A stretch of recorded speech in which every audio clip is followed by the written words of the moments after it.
Hey everyone, we're here. We made it. I'm so happy. I'm so excited. I'm so freaking honored. I am joined by the beautiful, the iconic, the sexy pants, my straight boyfriend, the quartering. Hey, well, yeah, all of those things that you've said are true, and I appreciate the warm welcome.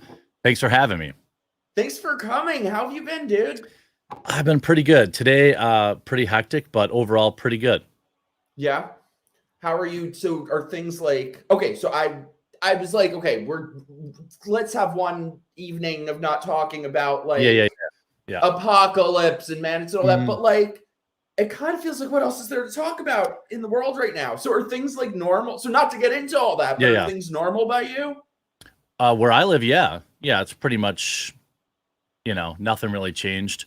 There's in the city, it's the city, so it's like still masks everywhere, but where I live, pretty much nothing changed, so it's all right. Oh, I'm so jealous. I'm less than a week until I go to scope out Texas because Oh I'm so yeah. ready to get out of New York. Yeah, there's quite an exodus there. It's I've been there a few times. It's pretty great. Good thing you're used to paying expense for expensive stuff because Texas is no longer what it used to be in terms of living expenses. What, it's gotten a lot worse. Oh yeah, I was talking to Elijah Schaefer when he was looking for an apartment, and they were charging 2 to 3 times what they were like, and then these landlords were just totally uh capitalizing on the situation. Like I think he offered like double the rent and some obscene amount of money up front, and still got turned down for an apartment while I was there. And he was telling me how it was to rent, and it's absolutely brutal. Now maybe it's just where he wanted to live, because he's in DFW, and maybe if you go out in Yeah. the suburbs a little more, I can't imagine you would do that. Assume you'd be living in the city. So I think that might be like too much culture shock. yeah. I mean, the burbs out there are still pretty, like Houston's really, you wouldn't go to Houston probably. Why? Well, I am going to Houston, but just to Oh, like, well, we're scoping out Houston and Austin. Me and my friend who I'm moving with. Houston's When great. we Yeah, is I it? Why go would I? I Why do you? Why would I hate it? well, I thought maybe you'd want to be in DFW, and that's 3 hours from there. So Oh, it's people forget that Texas is actually really big. Like I yeah. think when I went down there, I was trying to do something with Donut Operator, and he was like, "Oh yeah, I'm down in San Antonio. Just come on down." I'm like, "Oh, all right, cool." And like punch in the GPS, and it was like 3.5 hours from Dallas. And I was like, "Shit. Okay, well, no, can't make it today." So yeah, it's a big state. Yeah, I haven't even spent all that much time there really. The only time I was in Dallas once where I was doing like a speaking event and got chased by an angry mob. So that sort of like nicks Dallas off my Yeah, list. yeah, that you have that experience once, and that's kind of enough. Yeah. But I don't know. Everyone's kind of scaring me about Austin, that they're all like it's the Portland of tech. But I'm like, I kind of just feel like these are people who haven't lived in like real leftist places like this. Yeah, right. It's probably some of that because, to somebody who's in Texas, who's like a traditional conservative, it probably is like basically Antifa for them. But, Mm. you know, it's probably somewhere in the middle. Austin is nice. They have a huge homeless problem because their mayor refuses to stop letting people camp like on the streets, on the sidewalks and stuff. So that's where a lot of that goes. So, there's that. Yeah, it's gotten really bad with that in New York. Like the neighborhood where I'm from used to be like kind of one of the nicer areas. And if do you ever see that movie You've Got Mail? I'm not going to admit that I saw that movie, You but saw maybe it. I It's may have good. seen it. Yeah, yeah. That's like where I grew up. That's like my Okay. neighborhood. And now it's just like tents everywhere. They have mattresses, they have boxes. That's so And depressing. I feel It bad for feels them more than I anyone. It's know. like they deserve better. I really wish that they could do something. It's funny to hear like old timers talk about homeless, and like my dad, for example, be like, "Oh yeah, he just panhandling. He's probably got his BMW parked around the corner." I'm like, "Nah, dude, he's definitely homeless. Like he's now. Are there people who are, fine with that lifestyle? Sure, but I mean, what is percentage of that? Like 1% of them. Most of them are addicted to something or have mental health issues that went undiagnosed, and now they're homeless. But yeah, let's send $10 billion to Pakistan for gender studies or whatever it was. It's ridiculous for everything. Oh, it's crazy. By the way, so I have to tell you, so maybe an hour before we went on before, I got a message. I posted that we were doing the stream or whatever. I got a message from some girl that I think I went to like high school with or maybe knew a decade ago. And I don't know. Did she tell you I was a dangerous homophobe? Basically, it's women you hate. See, I'm women. Yeah, that's right. My apologies. Yeah, she sent me like a tweet of yours or something about who is it? Megan, what's her name? Oh, that actress. People are still mad about that. She does have too much plastic surgery. She does. Thank you for saying it's the truth. Why I got dragged. Her eyebrows are on the back of her head. Her face looks like she's a mannequin, and it's weird looking. And when I put out that tweet, like I got destroyed. I'm like, wait, what? What? This woman is gross. I don't even understand. Like she's made out of wax. The tits are out to here. Her eyebrows are on the back of her head. Which, granted, that's how I aspire to look the day I hit like 35. Sure.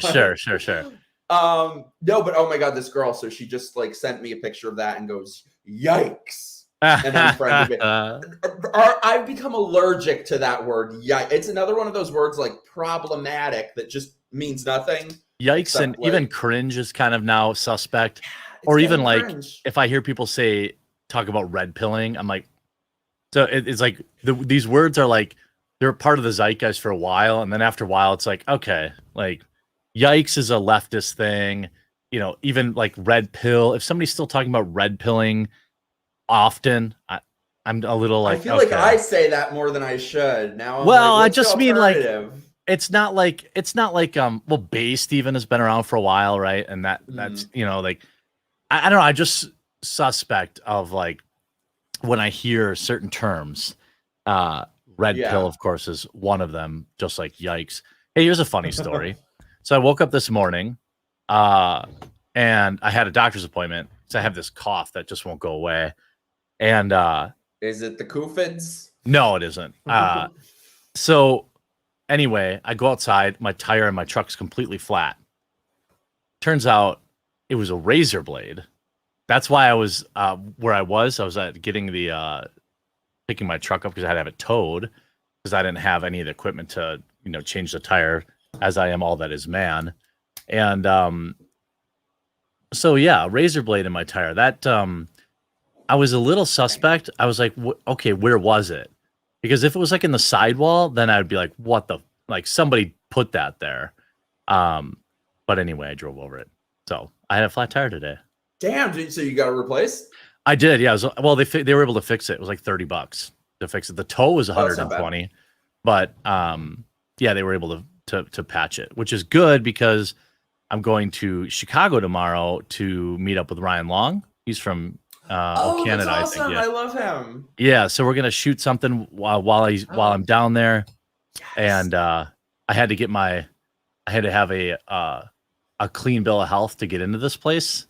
They have passports there. The comedy club. God. God. I went and got my official test today. That's how I know I don't have the coof. Because and it's really like this weird thing. They have this lady out in like her own little hut in the pharmacy parking lot, and you like beep your horn, and then she just like emerges, and you have to swab yourself, and then they give you your little ID card, which is good for 72 hours. So I can get into a building to watch a comedian, which is extremely dystopian. I actually thought that I was going to never do that. Like for a while, I stood strong. I like, hey, if this restaurant requires masks, I'm not going there, which I've stuck to. There's some weirder ones here in Wisconsin, so where they're like, you have to wear your mask to the table, and then like, if you're done eating, they want you to put it on, and they have all these. I'm not gonna, go to a fancy restaurant and then feel like that. But now I guess if I wasn't gonna film with them, I probably wouldn't have, but I've folded now, so I have my papers, so I'm clear to travel for the next. I saw you were getting into it with Tim Pool, which is what I love. One of the things I love about you, by the way, by the way, you guys watching should know, and this is something I've really come to realize very much over the last year, is there are maybe like 3 or 4, maybe 5 decent people in all of this world, and he is seriously one of them. So he's right. I so appreciate like real motherfuckers, because there's a lot of fake motherfuckers. Yeah. I had a point with that. I forget what it was. Was it that you should just go buy a farm and do that.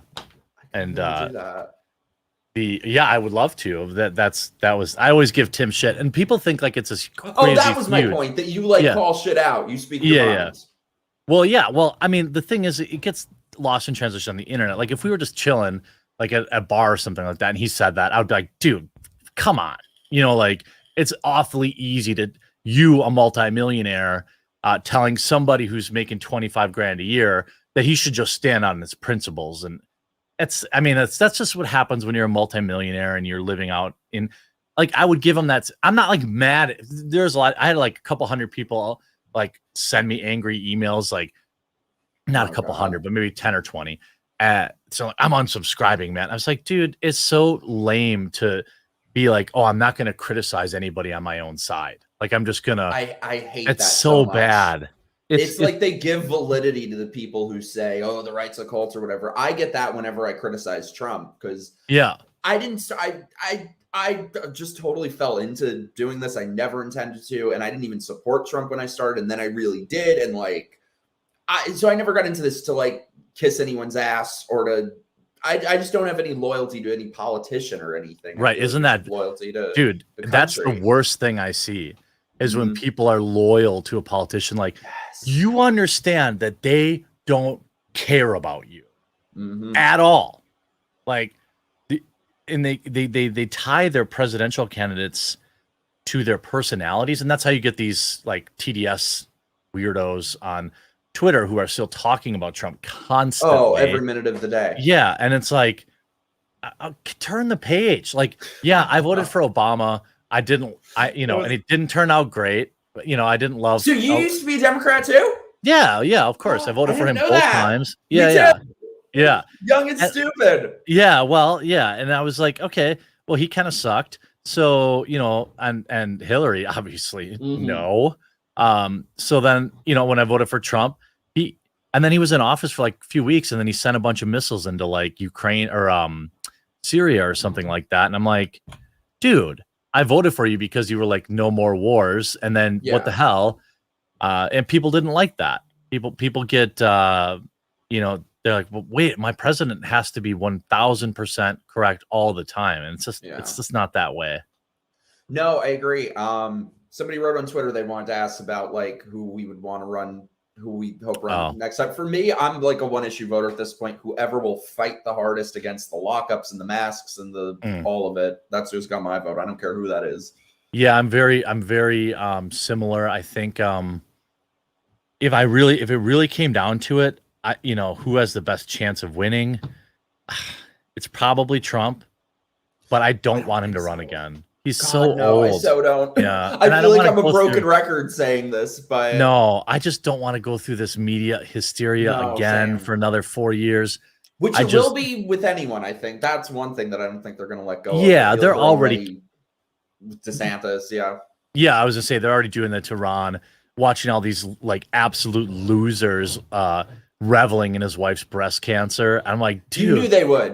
I knew. Yeah. And it's just like, dude, she has literally nothing. That's on the same line of like ripping on their kids, which they did to Trump too.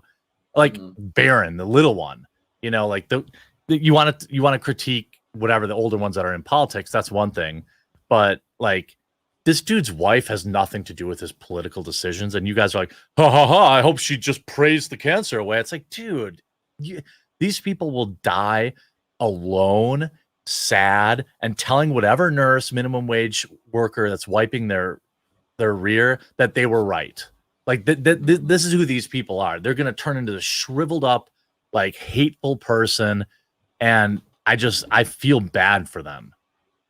Yeah. And especially like the obsession that you get this with a lot of people. I get this to a lesser extent, but like the obsession that they have with hating people. It's just not something I can relate to. Like, I don't like the Kardashians or whoever, so I don't watch them. I don't tweet them. I don't think about them. It's like they just get these like hate boners for people. I always will thought never get off of it. Yeah, I always thought it was weird. These like Trump reply guys, like I'm like, oh god, yeah. I'm like, what are you doing? Like you're replying to the president's Twitter account. Like fuck, go touch some grass. Like this is what you're doing with your life. I see people like quote tweeting Biden. I'm like, dude, he doesn't even write those tweets. Why? Like, just turn the page. He's probably still trying to plug the phone line into the computer. Right, yeah. How do I send a fax on this thing? By the way, sorry, I should have said hello to everyone watching. Thank you so much. We have super chats if you would like to send in super chats because you should. Yeah. I'm trying to save money to get the hell out of New York. So yeah. And I have locals and stuff. So come to locals and all that stuff because I'm getting banned from everything. I saw you're basically off Instagram now. That happened a little while ago, right? 7 times. They keep saying it's a mistake that they ban me, and then they'll unban me, and within like an hour or two ban me again. So it's been 7 times in the last month. But it's not like in response to a certain post you put out. It's just you. It sounds like. Yeah. What they were doing is they were just kind of, Facebook has been doing this to me too, is just like loading me up with bullshit violations for months. Okay. Like they took one down. There was a picture I had from a year ago. No caption, nothing. Just a picture of me holding an American flag. That got taken down for inciting violence. Or like there was one where it was like a picture of myself and the caption said portrait of a tired hooker. That was bullying and hate speech. Oh, okay. So somebody there like yeah, it's like somebody there knows you personally and is just following you around. Yeah. I feel like it's probably like somebody I probably slept with in middle management. That could be. That's a big list. Yeah, that could be. Yeah, that could literally be anybody. Shut up.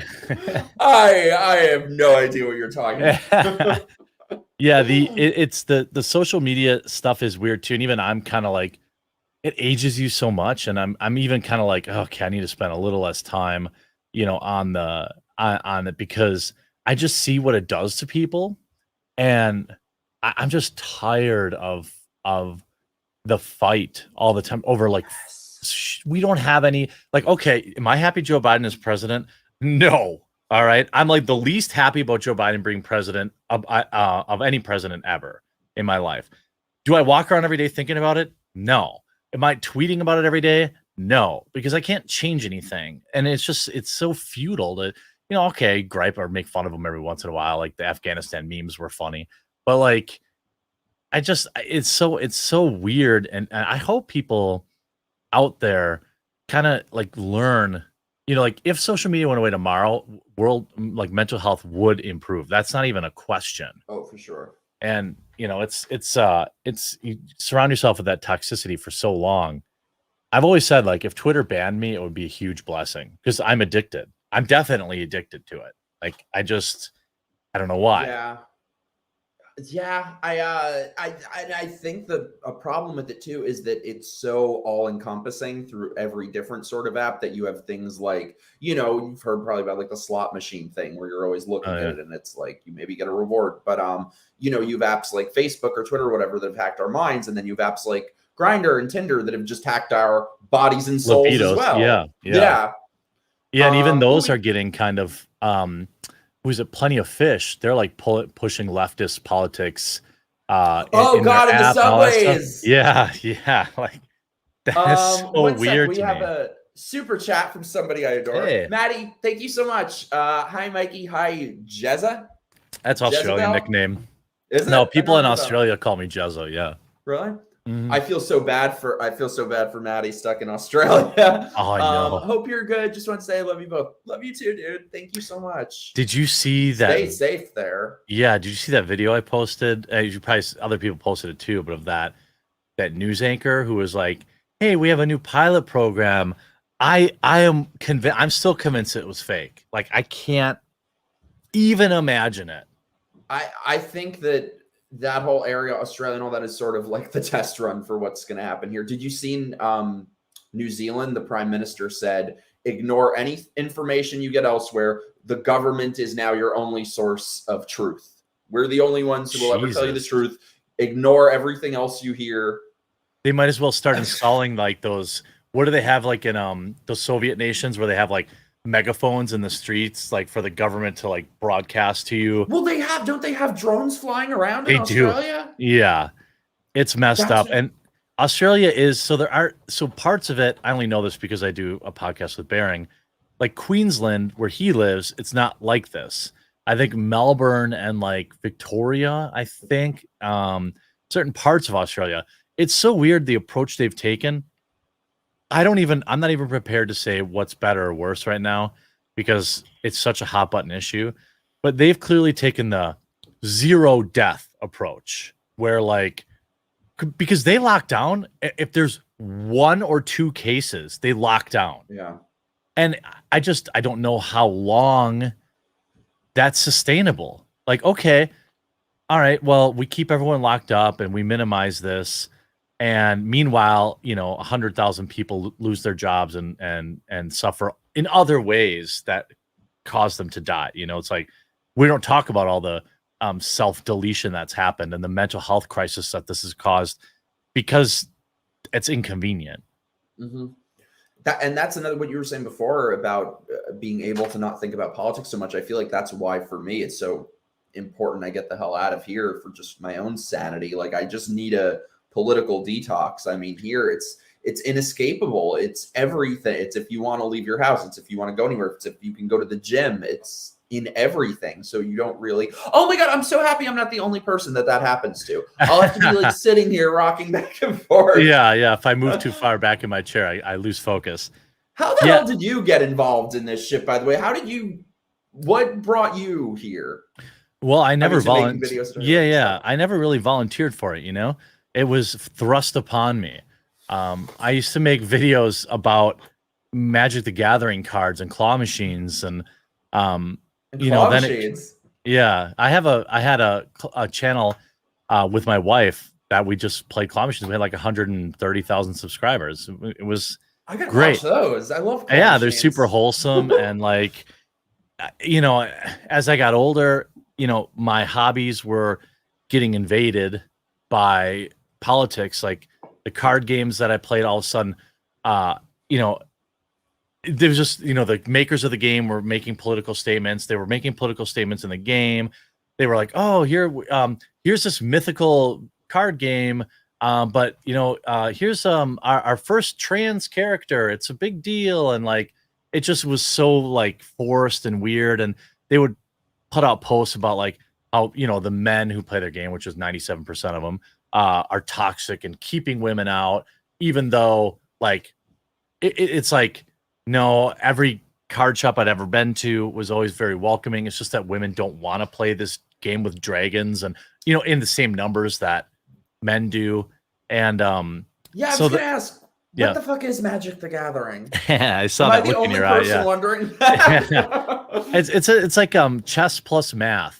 It's like well, do you know what Hearthstone is? No. Okay. Well, Magic the Gathering is like a strategy card game where each person has like 20 life. Jesus. And each person has 20 life, and you cast creatures, and then you attack, and your creatures battle. It's at one time there was like 25 million players worldwide. Whoa. And then they started like attacking their own fans, saying that men were toxic. And so I started kind of like paying attention to that. I was like, wait a minute here, kind of F you, like, what do you mean? And so I started to kind of get brought into that. And then when I was young and inexperienced, I got like canceled and I didn't really know what to do about it. And of course, so I apologized. Because of that or something else? Yeah. I got canceled by the Magic community. And not my own viewers. Like my own viewers stuck around. It made me more popular, but it was like that kind of woke me up. That kind of was like, whoa, wait a minute. Like I was getting people people sending stuff to the house, and like people were really over the top, and so that kind of woke me up to the kind of the culture battle that existed. Now, 5 years later, that some of that content isn't as exciting to me anymore, but I still feel like I'm in a position where I have to kind of hold the line and make sure that stuff doesn't regress too far. Not that, I mean, really, we've lost on every major front. I mean, Hollywood is complete trash. You know, the gaming community is also taken over by these leftist ideologues, and there's just so many things that, you know, I fought for earlier in my life that now that I'm an old lump of coal, I'm like, screw it. I don't need Netflix. I don't need, I don't need to go to the movies. I don't. So that's kind of how my message has evolved. Now I'm trying to get people like, hey, you know what? Like, maybe constantly hating Marvel movies, that's cool and all, but like, we could just not watch them. Like it's fine. I've never seen any. Don't blame me. Yeah, I mean, they're fine. Like there's nothing special about them. You're not missing anything. No, I think Martin Scorsese, what he said about them was totally right, that they're like theme park attractions. Like, yeah, they just bother me. I mean, I guess I haven't seen them, so maybe I shouldn't judge, but they just not just Marvel movies, but every movie almost now is like something about them. They're so even. I saw a trailer for the new West Side Story that they're making, and it's just so glossy and artificial and flawless, and it's like there's nothing. Everything is just so glossy and fake. Like, I don't know. I find myself gravitating actually towards horror films, because they seem like safer, like they're still pretty based in, there are some like, there's some. Yeah, there's some like, I think they put out like Black Christmas, I think it was called. And it looked so Fuck Men the movie. Yes, right. I was like, dude, I think I was in the theater. My wife and I we watch a lot of horror movies. And like we're rewatching the Poltergeist series now. A lot of people think that there's only one Poltergeist movie, but there's like four, I think, 3 or 4. And a series. Yeah, and a series. Yeah. So we're rewatching those, and I'm like, man, this is like when movies were good. Yes. Like, is it the best movie ever? No, but it's like, look, they're not like, even like Free Guy, the movie, which probably wouldn't appeal to you, but it's like the Ryan Reynolds might appeal to you. But it's like the video game. I like dudes who are funny looking. He's too perfect. Oh, okay. Yeah. All right. Well, anyway, even that was like supposed to be like this fun movie. And then they had like 2 immersion breaking lines in the movie where they like brought up some totally forced joke about white privilege. And then something about being a male feminist. Like, I'm a feminist. I was just like, like, why? You didn't have to do that. The movie was just, and then I was like, all right, I'm done. I'm done going to movies. There's so many, like, I can rewatch all the Friday the 13th movies, which are basically the same over and over again, but at least they're nothing like that, where I have to like, is this movie an allegory for Donald Trump? Like, I don't need to worry about that in most horror. Like, I recently watched, and you may have seen this, because tell me. Either people react one of 2 ways, like, oh my God, that's the best, or they've never heard of it. But by the way, horror movies are like, this is my Magic the Gathering. Okay, so this is there's like porn for me right now. There's a mockumentary called The Rise of Leslie Vernon. Yes! It's so good. It's so good. It like works on both levels as a horror film, and like it's like watching if they filmed The Office in a horror film. And it's like there's those like fourth, where he's like, you've seen it. It's so good. And I'm just like, Zelda Rubinstein. Yeah. Oh yeah. And Poltergeist, that's her name. Yeah, she's in there. Yeah. I love her. And she didn't seem like she aged much, but it's been like, I don't know, that movie was early 2000s maybe, or yeah. I love how it has that same awkwardness too. It's really good. Self-aware. It's awesome. And like, and everybody I make that recommendation to, they watch it and they're like, dude, I was like, yeah, it's just a fun movie. It's not like, I still like Wes Anderson movies, and mostly like the older ones, and I still like the occasional. I also watch documentaries a lot, but now I've gotten a little jaded about them because, I've spoken to like Nikki Klein about stuff, and like I realize that documentaries also have an agenda, and they aren't this unbiased thing that's just here to educate me. Like, I grew up in the I'm a little bit older than you, but like when before Michael Moore turned into a heaping steaming pile of shit, like those movies were like cultural like Bowling for Columbine was a big deal when I was young. Yeah, and Fahrenheit I think 9/11. yeah, and I think I saw that movie in the theater. Me too. And I came out of that movie, I'm like, oh my God, like gun companies are the worst. And now I'm like, oh, wait a minute. He's just a propagandist. He's just, he just stood on those dead kids to push his anti-gun rhetoric, Yeah, it's funny. When I was a liberal, I was very into his movies at the time. Oh, yeah. They were like the Bible. Yeah, yeah. And it's funny because this is one of those, yet another thing that should have registered deeper, but didn't really, is that I realized, and this was way before I got red pills. Yeah. I don't know what else to say because I'm not a conservative. It's not every use of it, but it's just if it's overused, then I'm a suspect. Yeah. But I remember at the time that even saying this, that like whenever I would watch one of his movies, I would be like, oh my God, this is horrible, and feel a certain way until I started to look more into it and be like, oh, that's not true. That's not true. That's not true. That's not true. Yeah. And it's like, oh, well, all these things would be very bad if they were true, but they're not. Yeah, and then look he like the Rosie O'Donnell transition, like he looks just like fat Rosie O'Donnell now, and he is just the worst. This is a guy, by the way, that has so much money he could single-handedly fix the water in Flint, his hometown, and he refuses to do it. I'm not saying I don't like to donation shame people or I think that's not okay, but like also like, bro, if you really cared, what would it would be like a drop in the bucket for you. Fix the water in your hometown. Oh, you'd rather just make a documentary about it, or you know what I mean? Like these people don't actually care. No, well, and that's the thing is that they're the one who frame themselves as the most altruistic, the most like they're the good people, we're the bad people, and it's just ridiculous. Sorry, let me catch up with some of these super chats.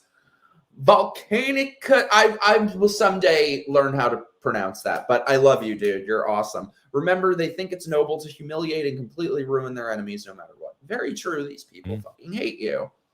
Hey, Nate, favorite 80s horror. Ooh, that's tough. That is a tough one.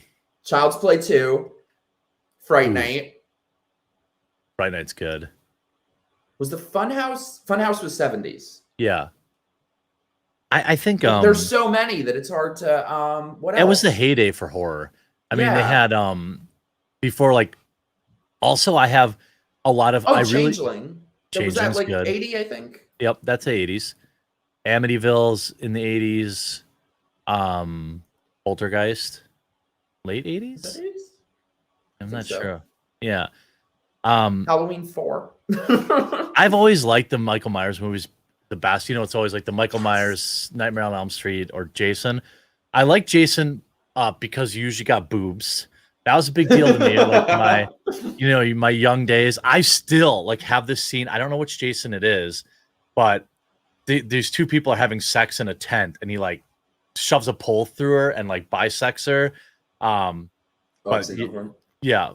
boobs. I remember that because I was like, movie boobs were like, again, old guy thing, but movie boobs were a big deal before the porn on the internet.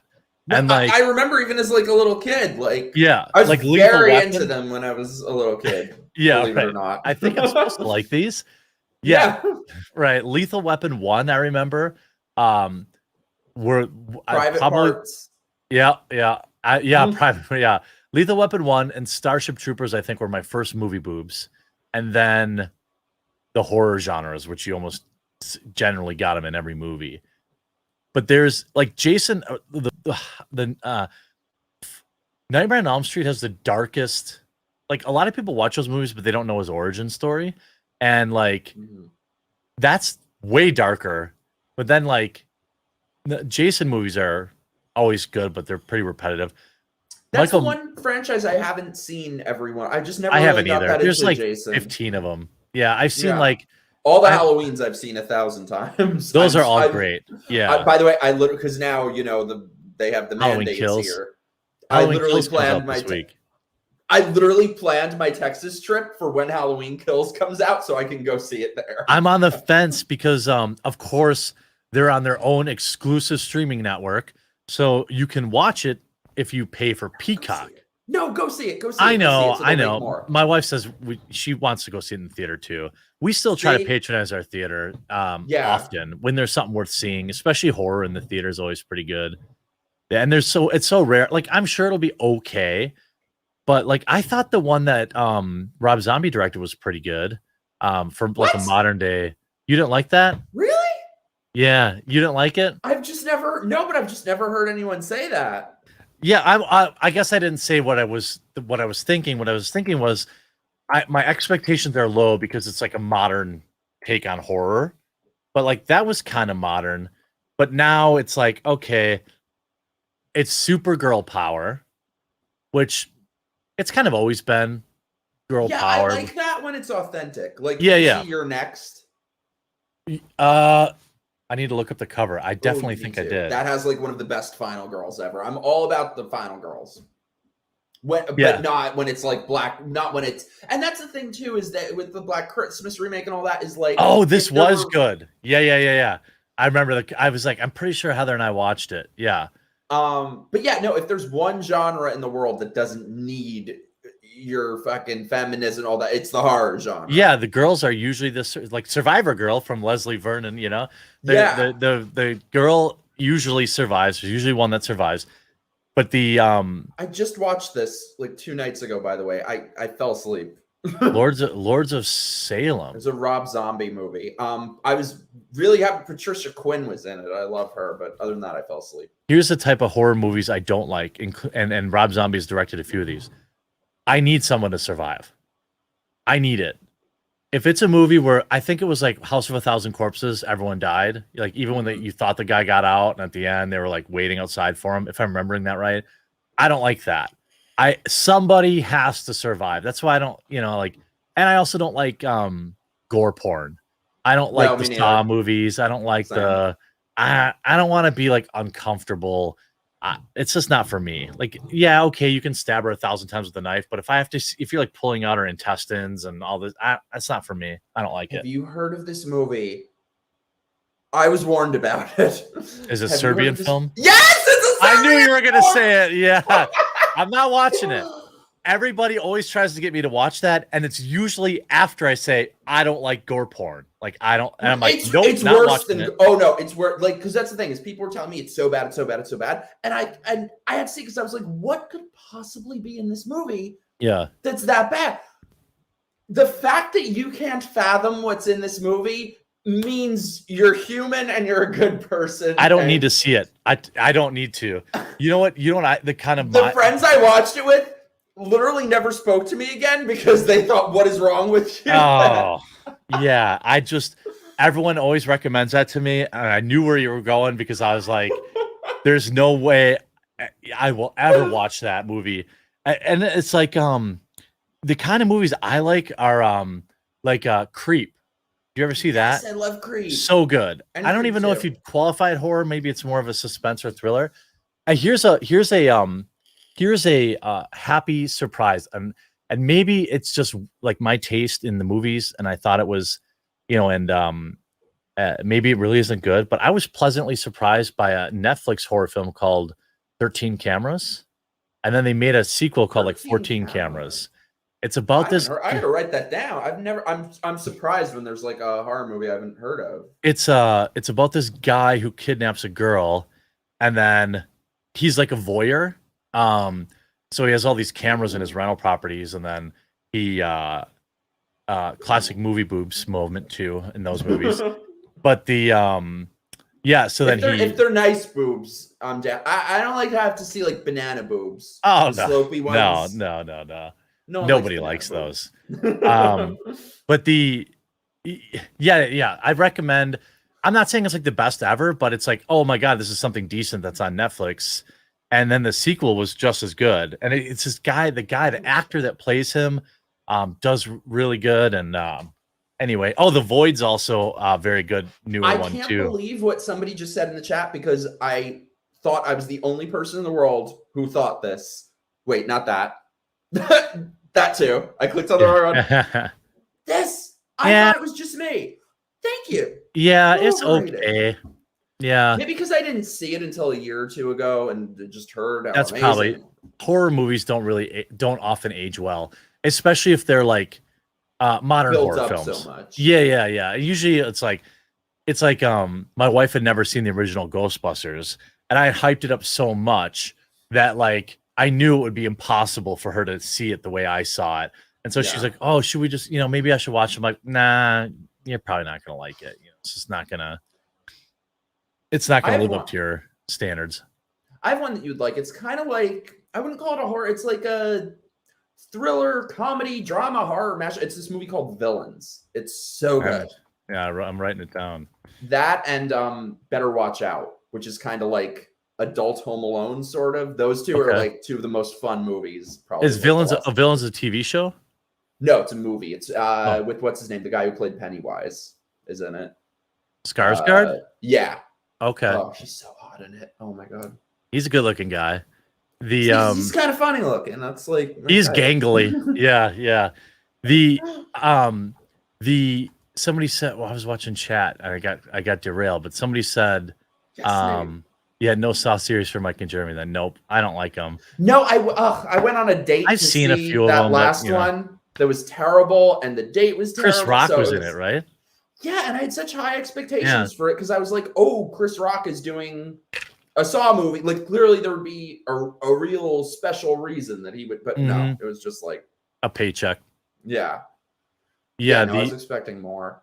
What was I gonna say? Oh,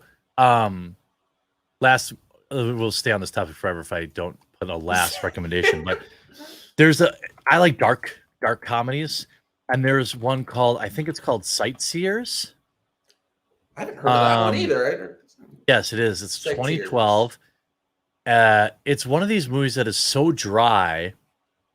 Like this, they end up like this woman is kind of a loser, and the guy she's dating is a murderer, but she's like so lacking in self-confidence that she just like stays with him. And then like this, it's all super subtle, but like, I don't know. I'd say I'd give it I'm sure you'll like it.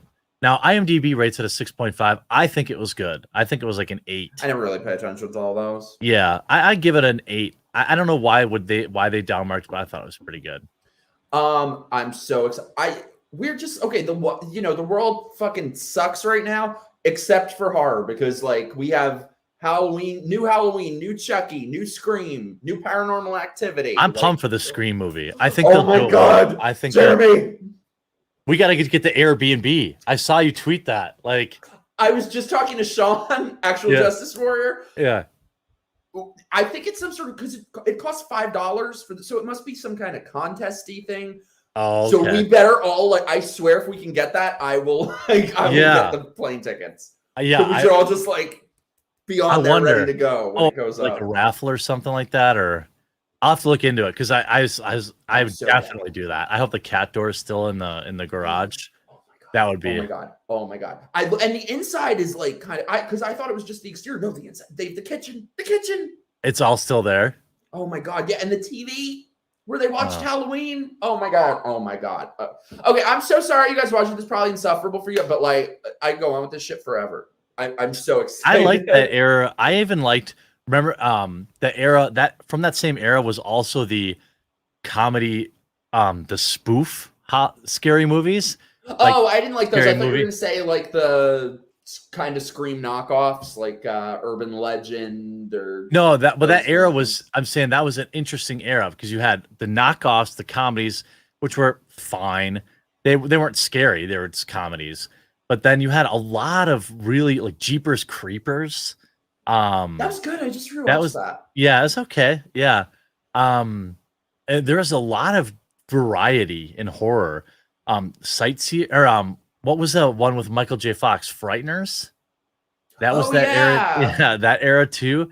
There's a lot of, and I'm hoping that we get like a horror renaissance because over the past, for the last 5 years, you get like one or two, like the best, I think, modern horror film that came out, and I will say the ending blew it so badly that it like ruined the movie for me.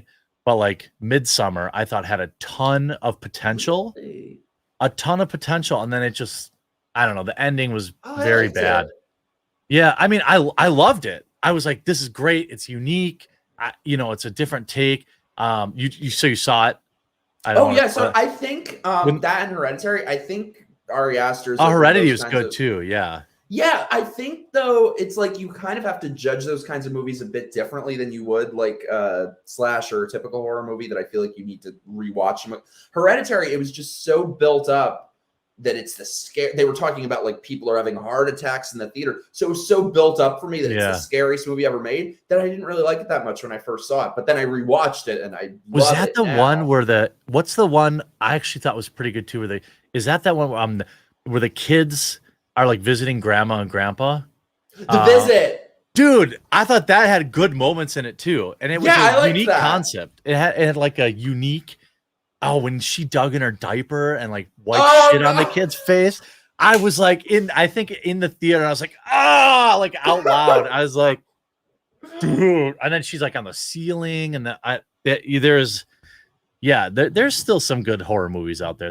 I just loved Midsommar so much that there's something about modern filmmaking that bothers me so much that like I feel like this is the kind of thing that once you notice it, it's all you'll notice. That every modern movie, even if the budget is like $200 million, there are no wide shots because they don't use actual locations. They don't want to pay for more than a dozen extras. So everything is just filmed real close up. Like you don't see that sort of old fashioned with the sweeping epics that would be in, where they would have these it was a beautiful movie shots. Too. So Midsommar was just nice to see. Oh my God.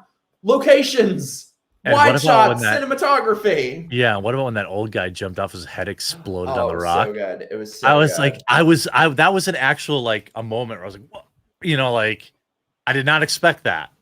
I was just watching your video though earlier today about like woke horror movies, and there's this one that's coming out on Netflix, which I didn't know anything about it other than the title. It's called something like There's Someone in Your House or something like that. Okay. And I was like, oh, that sounds like a cool title, kind of like When a Stranger Calls or something. And then I read the summary, and it's like they're first of all, the people being killed are being punished for their, sins against wokeness or whatever. So there's like the guy who, he made a gay joke, so he has to die. And the girl, she was on a racist podcast, which I'm sure that means, I'd love to know what their definition Republican of that is. Podcast. She's probably wearing a Trump hat.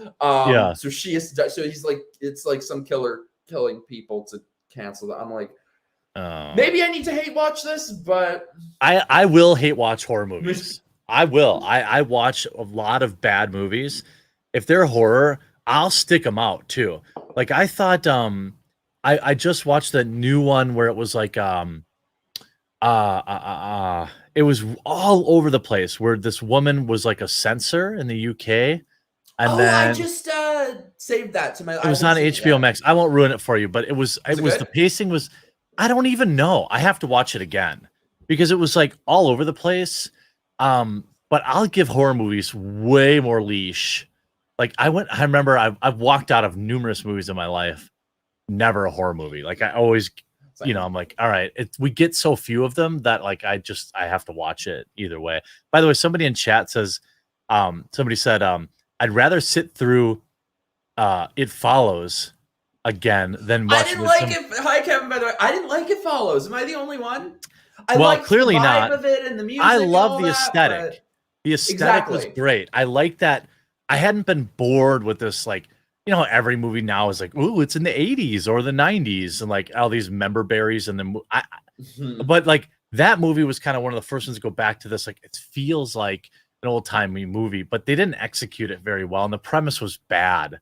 But I thought it was just me. Yeah, the premise was not great. It's still decent because I'm really easy on horror movies because but like it still felt unique, and it still felt like, what I was like, well, why doesn't he just? I don't want to go down that road, but anyway, horror movies aren't real, but sometimes they feel more real, and then you start questioning them, like, well, why don't they just do this? And then the whole premise falls apart. Is this the one where they were floating in the water? No, this is the one. This is the one. No, that was open water, I think. Yeah, this is the one where it was like, you got haunted by like who you slept with or something like that. It had like this 80s aesthetic, but they still had modern devices like cell phones, like I think. I looked that one up. And yeah, it's my wife liked it a lot, and I thought it was decent. Oh, Final Destination. Holy crap. Those, yeah, that's Also, a blast from the past. Oh yeah, wait. The other one, the Censor, and then also Hi Christian. Oh, it's called Censor. Yeah. Then there was the other one, Malignant or whatever. That one is That was good. That kind of felt to me like Tales from the Crypt kind of episode. That's what I liked about it. Oh, is that the one? That's one that just came out. I don't think I watched it yet. No, it's on HBO Max. I definitely watched it. I feel like you'd remember if you saw it, given what. Is it the one where she's a filmmaker? Oh no, that's the brand new cherry flavor, which is actually okay. Oh, I kind of wanted to watch that. Yeah, it's not is bad. It woke? It seemed like it might be woke. It's not too bad. Maybe it just made me think of like cherry pussy hats. I don't know. I did the whole fucking thing in my head. If you like the you'll probably like it because she's a decent Survivor girl. And it's like I binged it in like 1 day or 2 days. It was okay. It was good enough that I wanted to finish it. So it's probably worth it. They're doing so. I feel like I just read about Blumhouse is doing some kind of like woke gay thing that's like conversion therapy, but it's a horror movie and it's the non-binaries and it's. You could do. The problem is these people don't know how to ever do it. Like you could do that, like. Yeah. But they go too far where it's like, no, we need to spell it out to our viewers that this is wrong. Like we don't need that. Like that's I think where the kind of the woke injection fails. Like, yeah, okay, gay conversion therapy is fucked. Design be an interesting film, especially if it got like barbaric, like really messed up shit, which wouldn't appeal to me, but like you could do that, but they would screw it up by they would probably have somebody that looks like Mike Pence in it, Yes, that's what they would do, See, I would see a movie like that and be like, I'm kind of jealous of these gay people who get put in conversion therapy. I'm like, I don't want to have to date these goddamn people. Oh my god, what's amazing though? Not movies, but just speaking of like woke stuff. I was gonna make a video. I'm so jealous of how you're able to be so goddamn prolific. Like I torture over thinking of something and then I like miss the window so I end up doing nothing. So I got to get better at that. Yeah. It's called paralysis via overanalysis, right? You gotta. But yeah, no. So I was gonna do a video about this. I might still do it when I get back from Texas. But have you heard about the Jagged Little Pill thing? No, I don't think so. Oh, it's so good. I'm obsessed with this story. So by the way, one of the top 10 selling records of all time. That was a good ass record back. People are usually surprised to hear that. Like I owned it. Everyone owned it. I had it for sure. Yeah. That was just such a good. I don't even want to say decade because the end of the decade got shitty with like R. Kelly and Britney Spears and all that. But like the first half of the 90s, even just that period of like 94, 95. Do you know that there's a conspiracy theory that boy bands were brought in because the government didn't like all the grunge music and like creating too many rebels, so then they like astroturfed all these because basically NSYNC and all that killed because people forget like Nirvana was like mainstream back then and like Soundgarden and all Stone Temple Pilots, they were on the radio stations and like they were rebellious. Rage Against the Machine was on the radio and then all of a sudden it was like boy bands. Anyway, sorry, go you were. I kind of believe that at this point. I know it's believable. Lavigne death one.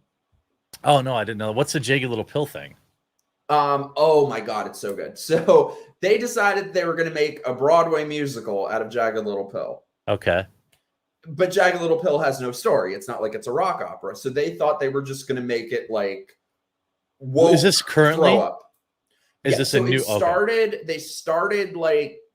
Performing it in other cities or whatever, I think like 2018, and then it opened on Broadway maybe like 6 months before the lockdowns, and now it's reopening. But I passed the theater when it opened, and you just see the quotes they have of reviews, and it's like all the buzzwords: urgent, timely, important, a wake up call. I'm like, oh, you know what that means, but right. So you read the summary, and it's just like trans, racism, queer. Eating disorders. So it really has nothing to do with. Yeah, it has nothing to do with the music or oh, go on. There's more to it. Oh, why I love this so much though. Yeah. These motherfuckers wanted to make the wokest show in the world. You got it, baby. Be careful what you wish for, because it is biting them in the ass so hard now, and it is so beautiful to watch. So, because the thing is, the only thing that those like hardcore, especially like the trans crazies and all of them, the alphabet people, the only thing they hate more than us is each other. Oh, that's a fact. Yeah.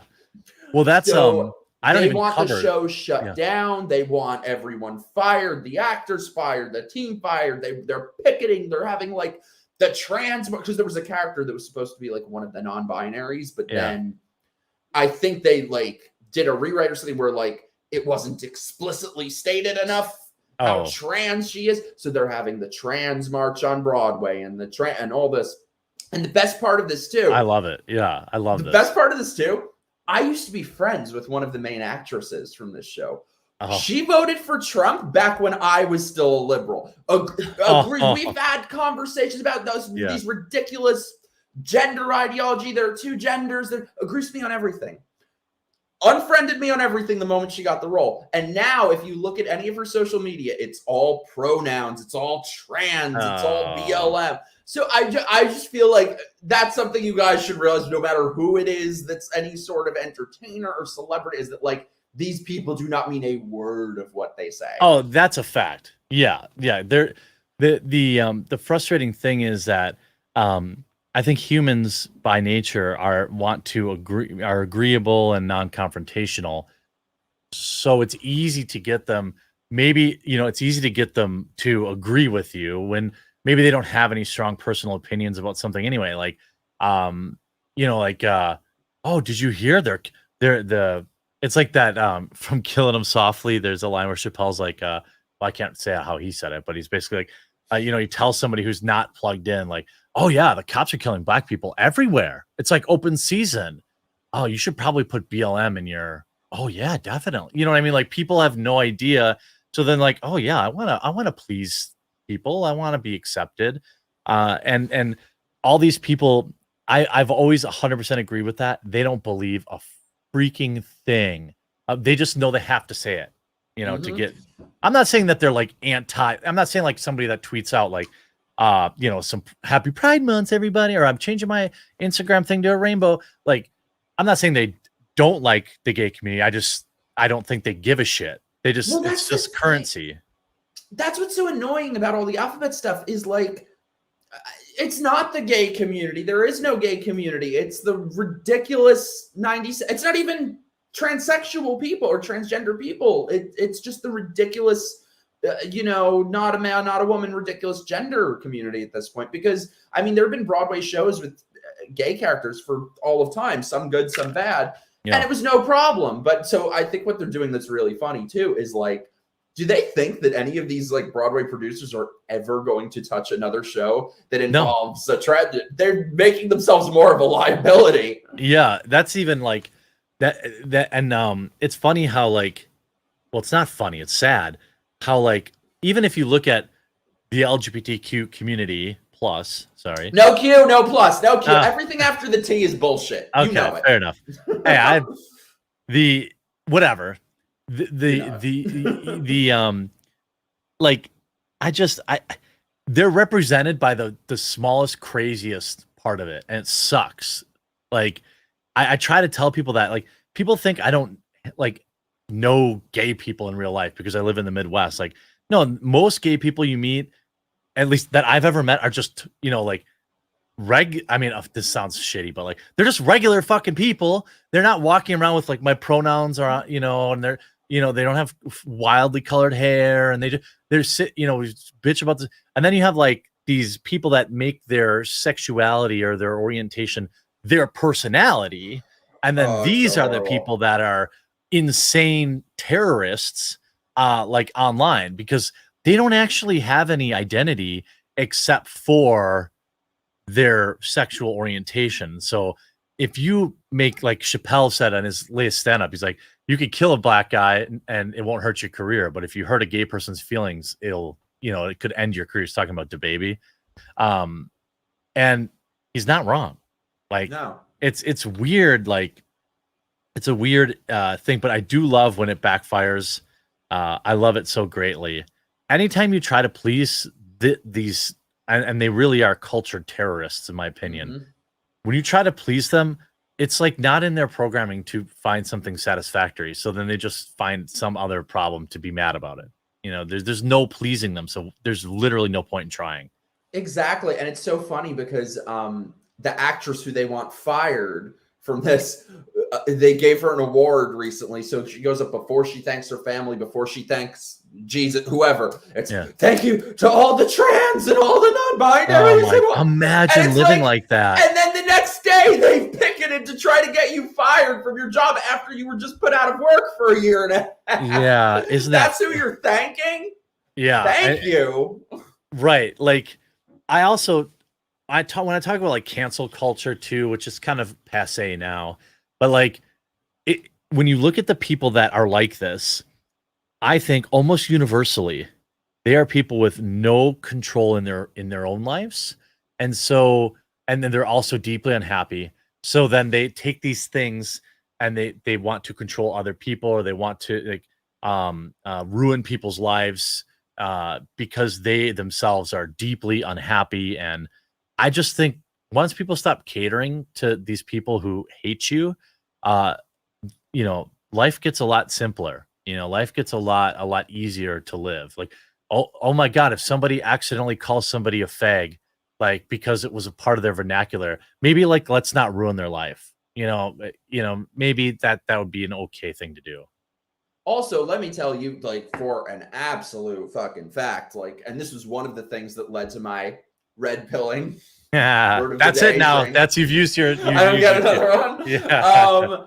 Is that, you know, the people who have all the right words and are very politically correct are the ones who will not fucking treat you the same. Are the ones who there's always that little sort of where the weird thing, and it is 100% the friends who you can joke around with who'll be like, yo, sup fag, that it's like that are your real friends, that are people who it doesn't make a fucking difference. It's like another iteration of the closeted gay meme of like the 90s, where like I actually think that the people that are so hyper vigilant about pronouns and about this, I think they have a deep insecurity about gay people or people, members of that community. This is how like the TERFs came about too, right? Like, oh, we want you know, we're, you know, LGB not T, you know, like all, it's like even within the group, people are like saying, wait a minute, like let me think about this for a second. And like you just I think how do I put this? I think that people that are like this, they probably have some deep-seated issues with people in the gay community, or like maybe in their own life or something like that, that they feel like, hey, this is the thing, you know, like I never want to offend anybody. And I think it would be more offensive. It seems I'm oversimplifying, but it's like, I would assume it's not a crazy thing to say that people who felt, by the way, you know, it's 2021. It's different to be gay now than it was in the 60s. But like pretty much every gay person I know doesn't want you to treat them like a gay person. They just want to be treated like a normal fucking person. And like and I feel like by putting them on a pedestal, saying you can't make jokes or you can't, I don't think that does any good. I really don't. Not long term, because then you make people resent. Like, oh, let's say a guy makes a homophobic comment and you ruin his life. You think he's gonna love the gays? Exactly. Do you think he's more likely to commit a hate crime? Maybe. You know, like I don't. It's just this whole. I don't know. Sorry. No, I don't like it. Yeah, totally true. It's totally true. It's ridiculous. I'm sick of all this shit. It's too much. You know. I mean, yeah, you know, in the 80s or whatever, people were anti-gay, whatever, fine, but we're not living in the 80s. Like, it's just mostly a non-issue for most people today. And like, I just feel like these people who are still like, sometimes you go on Twitter and they're like, oh, gay rights and gay. I'm like, people who are worrying, you know, while we're living through currently like the communist takeover of the United States of America, and you're worrying about fucking gay rights. It's like people still, you know, You don't see a lot of Titanic references 20 years after the movie came right. out. You don't see a lot of or old Austin gays. Powers jokes. Yeah. You don't see a lot of old gays as a part of this movement because they know what it was like when it was shitty. It's like watching these TikTok videos of teachers tearfully coming out to their class as non-binary. Like, I'm like, you know how fucking good you got it? Like, coming out doesn't mean anything bad for you. In fact, it means social media clout and like, you know, and a path to everybody applauded. Right. Like, what do you like? I always say, like, coming out in 2021 is like no fucking big deal. Like, okay, maybe you have a hyper religious family, you might have specific circumstances, but like, I don't get. And they're all Gen Zers on TikTok who basically they have no life is so good that I don't know if you've ever seen this like line of thinking about generationally how you get like soft generations, because like a lot of people, this is how you end up with millennials, because their parents had it super hard and so they didn't make their kids work as hard, and this is how they ended up this way. And same with Gen Zers, like they invent ways to be oppressed because they have it so good. Like, imagine being gay in high school now. Oh my God! I would be the fucking king so much. Yeah, like it was unheard of when I was in high school. It pisses me off so much that if I ever am like walking past the school thing, you see like teenage boys I'm like, that shit was unheard of when I was when I was in high school. I went to the largest high school in the state, and we had like everyone knew the gay guy. Like, you know what I mean? Like, and he was always ugly. The gay guy was always ugly. Am I wrong? Yeah, he was.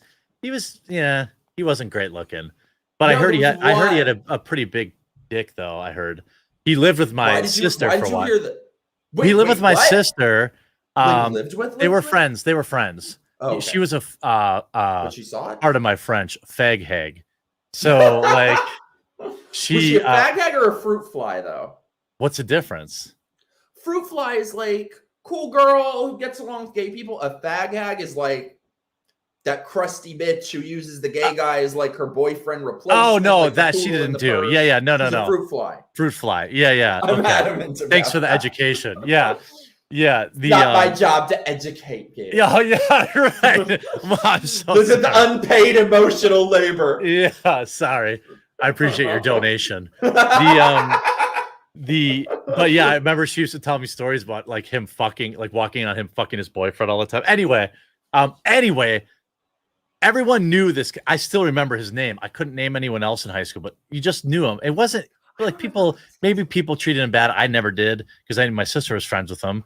But like now it's like, oh, you came out in your high. That's why they had to, in my opinion, that's why you're on this like, I'm asexual, but also this variant of. It's like, oh my God, I have to find a way to be special because I don't have anything interesting to say. So I guess I'm non-binary today, but I'm actually fluid. So tomorrow, if that's not cool, what they're really saying is, if that's not cool, then I'm this other thing tomorrow. There was this guy I used to be friendly with. Friends is a little much. You fucked him. Yeah. Okay. No, oh God, no, I'm way out of his league. Okay, all right. Straight guy. So humble. Straight. Yeah. Straight white male. Okay.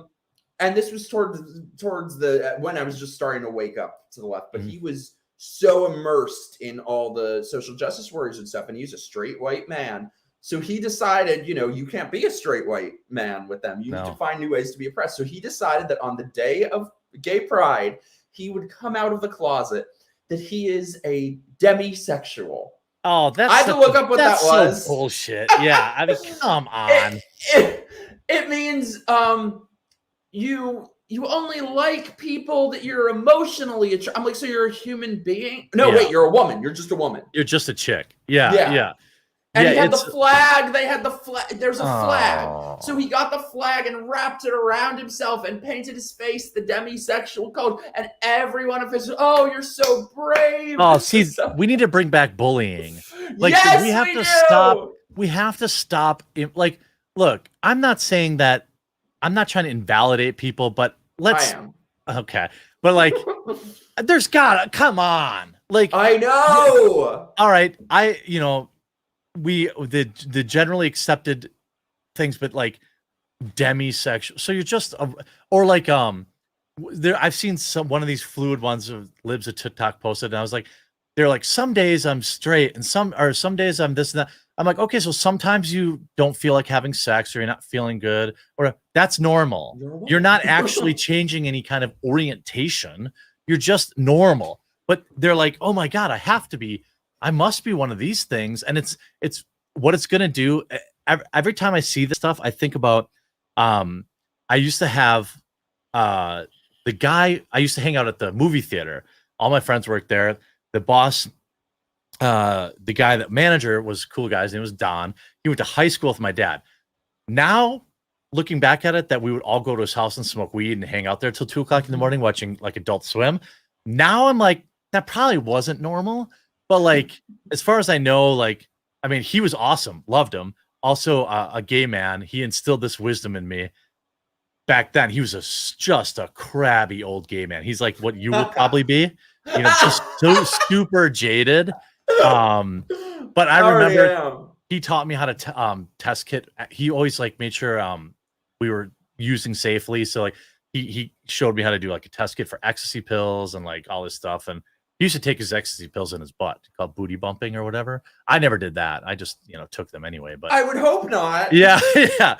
Well, he said it's just because it hits faster. It hits faster and harder. That's what he told me. Of course, at the time I was like, oh yeah, sure, just put it in your butt like a dick, But like, anyway, he told me, he said something like, you don't see a lot of old bisexual people.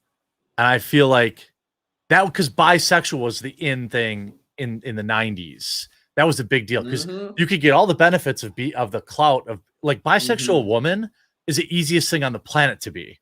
Like every woman bisexual.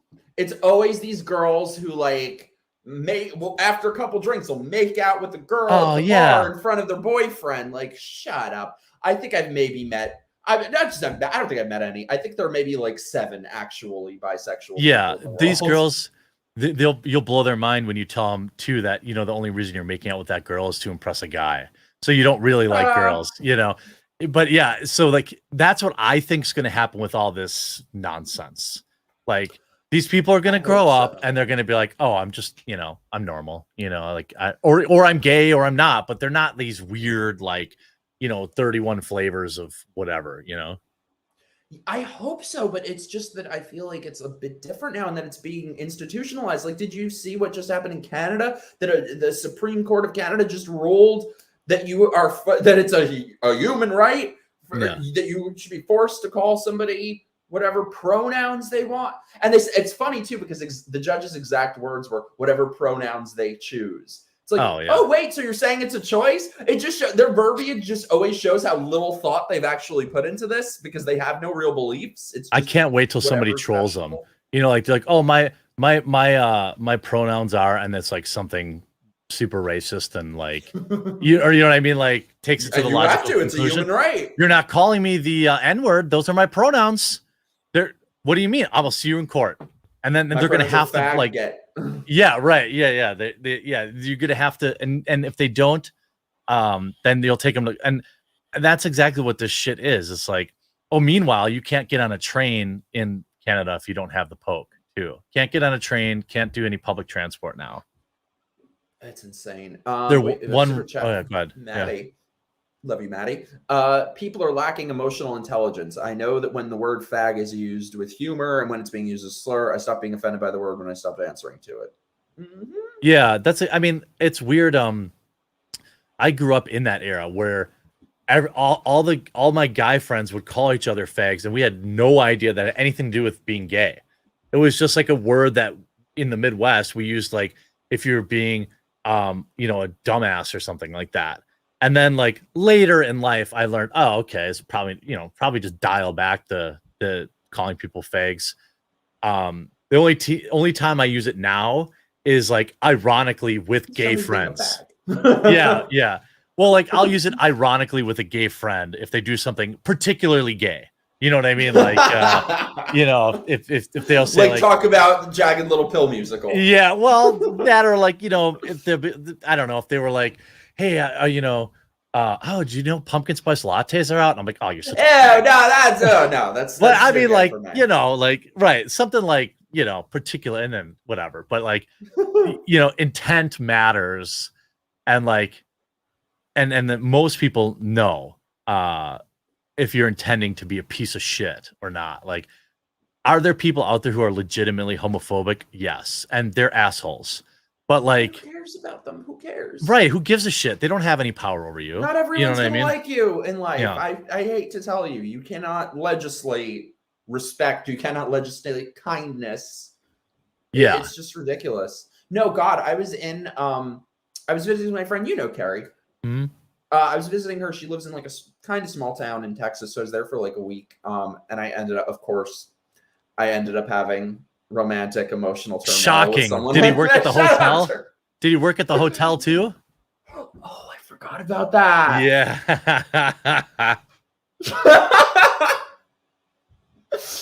Anyway, yeah.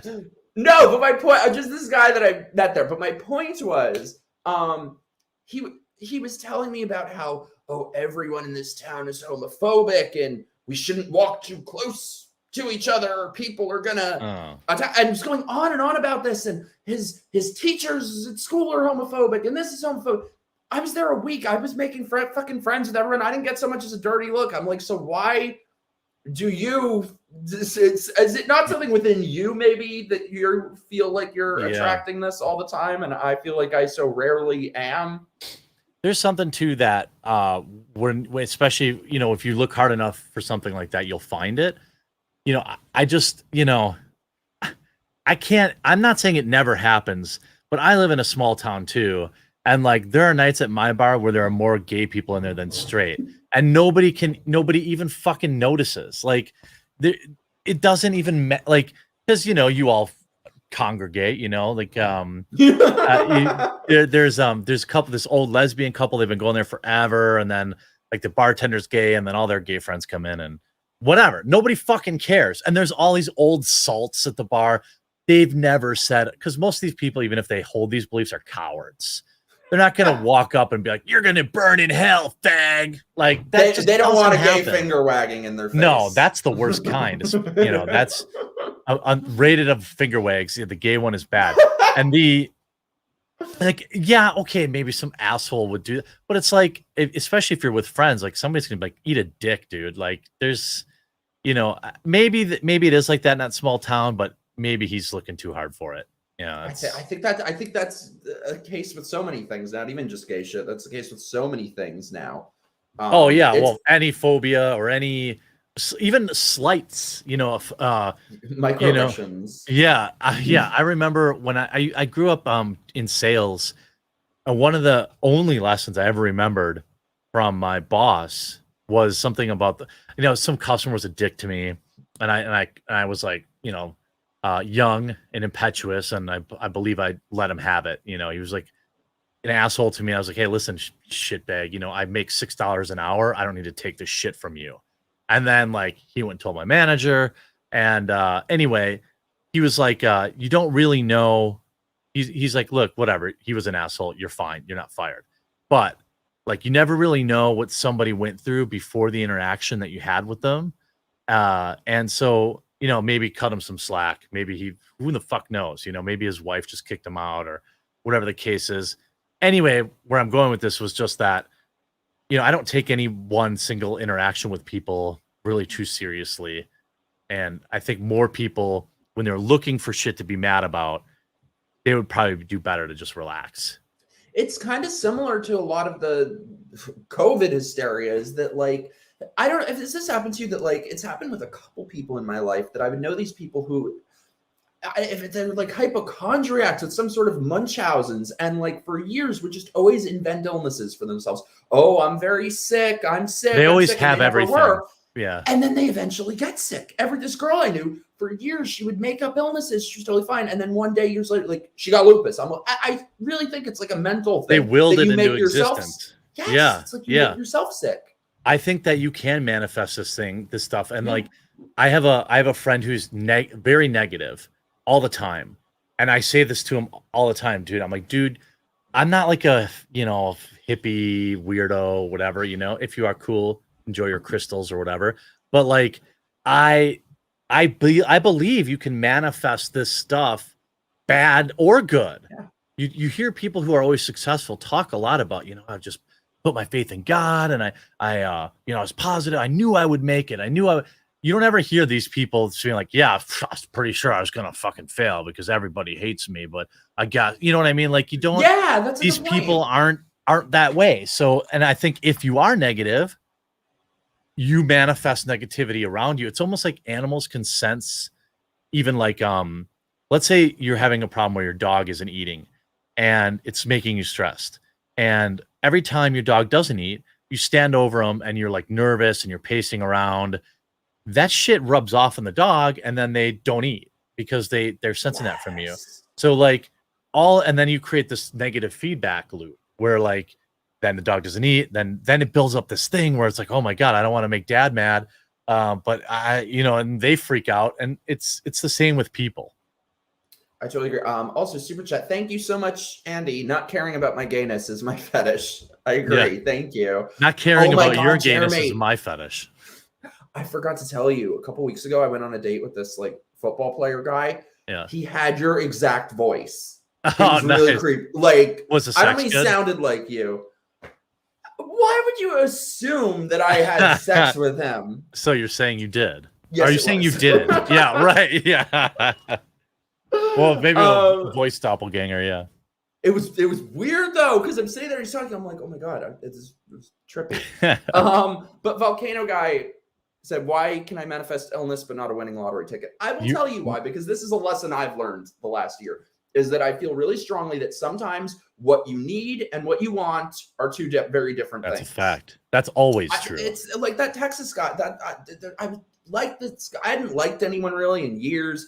And it was a disaster. It was the train wreck of all train wrecks. And I wanted it to work out, but I needed it to not, because it would have been so much worse. Or like, I've been trying to move out of my apartment for a damn year and just couldn't find a place. And like, there was this apartment that was like my dream apartment that I was dying to get. It was a duplex. So like half of it was underground kind of, but like the nicest place, cheap in a great area. So it for months, this dragged on that it seemed like I was going to get it. And then there was always a problem, like, they violations with the city, it was just always something for like 6 months. And finally, after this kept going on and on, I told my mom, I was like, I kind of feel like I'm getting signs that like, there's a reason I'm not supposed to live here. Well, a couple weeks ago, there was a hurricane. The entire place is underwater. The entire place is destroyed. There you go. See? Yeah. So I wanted to move there, but I needed to not move there. Yeah. And I would also say that sometimes karma can't look out for everyone all the time. True. So I think that karma is what you make of it sometimes. Yeah. Yeah. And I think that it's a fine way to live your life, viewing things that way, because you're never going to be upset. There's like literally no negative to just viewing your entire life in that manner. Like, okay, it wasn't meant to be. And you're not brooding about it. You're not still thinking about that girl you dated. Is there anything worse than people who are talking about someone they dated in high school? Because I see, or anything they did in high school. Yeah, no shit. Like high school in general, like it's funny. Like I ran into somebody from high school, and it was like the most awkward, whatever conversation ever. And like he was like, remember when? I'm like, dude, what do you do now? What do you do now? Like, I don't give a fuck about high school. And like, it's the same thing. It's like, turn the page. You had this girl that you were dating, or this guy you were dating didn't work out. I don't ever want to hear from you about it. Just fucking move on. It's just, you don't have a time machine. You can't do anything. So what's the point in ruining your life, brooding about it? Yeah. And that's kind of, just another reason I'm trying to get out of New York too, because I feel like I'm about to become one of those people. Oh yeah, brooding about being stuck here. And another thing too is like it's not even like I want to, because I'm from here. I've never known anywhere else. Like it's not even like I want to pick up and leave, but like I feel like you just kind of got to pay attention to where the winds of the world are pushing you. You know? Yeah, that probably sounds really fucking hippie-ish, but yeah, well, we're getting pretty deep here. But I do think that there is a momentum in one direction that people have, and it isn't necessarily from point to point, but it is a general kind of area, whether that's what you're doing in your work or your personal life or whatever. We all have this general momentum, and shifting it. So if when it's negative, it's going to remain negative. It's super hard to flip it around and make it positive. And that's why it seems like, oh, I can't win. And it also seems like, yeah, I'm on a hot streak. I hooked up with 3 dudes this weekend. It was awesome. And like, or whatever. Like, I just think. Are you calling me a whore? I'm not judging. I'm just stating fact. The people think my life is so much more exciting than it is. Oh, I tend to run into that too. People's like, man, what do you do? What do you do? Like, what do you do all day? I'm like, I don't know. I roll up. I open YouTube. I watch some YouTube videos. I open Twitter. I do this, and I shoot my videos, and I take my dogs to the park, and then I come home. Like that's. You're like, I put out 20 fucking videos a day. What do you think I do? Yeah. Yeah. I'm downstairs in the freaking coal mine all day long, and when I get done, I want to have a drink, and like that's it. There's not a lot going on. God, I need to be inspired by. I feel this has just been such a shitty year that it's been hard for me to like stick with things or get things going. Or I'm trying do you find that you talk to a lot of people that allow you to make bullshit excuses like that? No, I'm ending the bullshit excuses. Okay. I gotta learn from you. Like you're fucking good with this shit. Oh, I was talking to remember so I've formed a bit of a relationship with that person that we met in Kenosha. I know exactly who you mean. Yeah. And like she's still like, oh, I gotta make videos. I gotta make videos. I'm like, what the fuck do you have else going on? Like, and it's been like months. I have so much I want to say to and it's been months and like nothing. And I'm like, okay, well, I'll leave it at that. But he has the same problem with a lot of excuses, Yes, I know. I'm doing because I feel like the only way to kind of, like I said, I need a bit of a political detox. So I'm trying to I figure a way to do it and keep my sanity is to just kind of do like 50-50 political sort of related videos and then just stupid. So I'm going to do like drunk history of the Halloween franchise that I'm putting out on Monday. That'd be fun. Yeah. I'm just going to do like stupid shit too. Let me, here's one thing that helps me be productive, and maybe you can try it. And if you don't, that's fine. I won't be personally offended. No. I try to, before I go to bed at night, I write a small list on a Post-it note. And for me, writing it down is important. Don't put it in your cell phone. Don't put it in, on your iPad or whatever it is that you use. Write it down, 5 things. And then make the first thing something really simple, like make your bed. That way you start up every day with that momentum. And then you get the dopamine rush of actually like scribbling it out on your list. And then that helps me build momentum through the day. So I usually write like 3 or 4 videos down, like ideas. And then like, oh, I got to do a sponsor read. Oh, I got to go to the, whatever. And then like, that's how I pump out so many videos a day is I start off the day and I try to focus on momentum. And that's what works for me. That's really good advice. I'm going to try that. I'll sometimes write like to-do list or whatever, my notes. And then I add like on, my one note thing gets like to be like, that's the problem. I read it on a Post-it note. Shit. And you get a dopamine rush when you cross stuff out, and then you fucking, when it's done, fucking throw it in the garbage can, and you're like, like you feel like, okay, right, I got everything done. Cards. I'm gonna do that shit tonight. Yeah, do it. Don't put too many things on there. Do like 3, until you get in stack wins. Get them done every day. Oh, speaking of which, I should say to you guys watching, and you as well, I'm starting with my friend a new podcast. We're taping our first one day after tomorrow about dating and kind of like the old Love Line sort of thing, dating fun. And relationships, love in the time of liberals. So it's called the Red Flag Lovecast. So if anyone watching, if you're having struggles, if you need advice, if you want anything at all, send us an email. You can be anonymous if you want. message me on something, or it's redflaglovecast@gmail.com. And yeah. let us like solve your problem. So it's me, my friend Peter, and Ariel Scarcella is like co-hosting with us on our first one. Yeah. So that's on Friday. So yeah, guys, like send stuff. So we let us fix your life for you. I mean, I can't fix my own, but it's like the blind leading the fucking. Yeah, it's not even the blind leading the blind. It's like the headless leading the blind. Thank you, Betty. Video idea: Harlow Halloween. That sounds dirty. Mikey's must do Halloween horror films. I actually did like a ridiculously long Twitter thing of like last night of like underrated horror movies. Have you seen this movie, Pin? I think it's from the 80s. It's very weird. I gotta look at the cover. I don't even know how I came across it. Oh, I have not seen this. But It's a little... what the fuck? Yeah. You ever read Bloody Disgusting? Like Bloody Dash Disgusting? Yeah, okay. So yeah, they have a read up on it. I'm gonna check it out. All right. It's a little bit like Psycho, but instead of a mother, it's like a anatomically correct doll. Yeah, it looks so weird. All right, I'm gonna watch it. I'll give you some feedback. Well, I don't want to keep you all night. You probably have things to do, and by the way, we need to like hang out soon. I want to meet Mrs. Quartering. Yeah, well, I might be. Hi. Are you gonna be at the thing? They haven't invited me yet.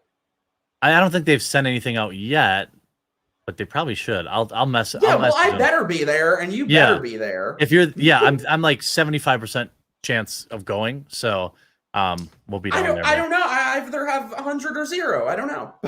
yeah. I'll see those guys tomorrow. So I'll mention them. I should have said something last time before they put me on like the worst possible panel they could have, and I should have said something. Yeah, one thing in the world that I've like no opinion about is climate change. Yeah, I don't either. Just like I know. Recycle and don't pollute. I give a hoot, don't pollute. And I'm just not that passionate about it. I'm not at all. And I was like, oh God, I was terrible, and they're never gonna. God, and then I had allergies the morning of the thing, so I like took a Benadryl, not knowing that it's like a sleeping pill. Yeah. Oh, it's a mess. So yes, hopefully I get a do-over. Yeah, Thank you. I don't know about that one. Thank you.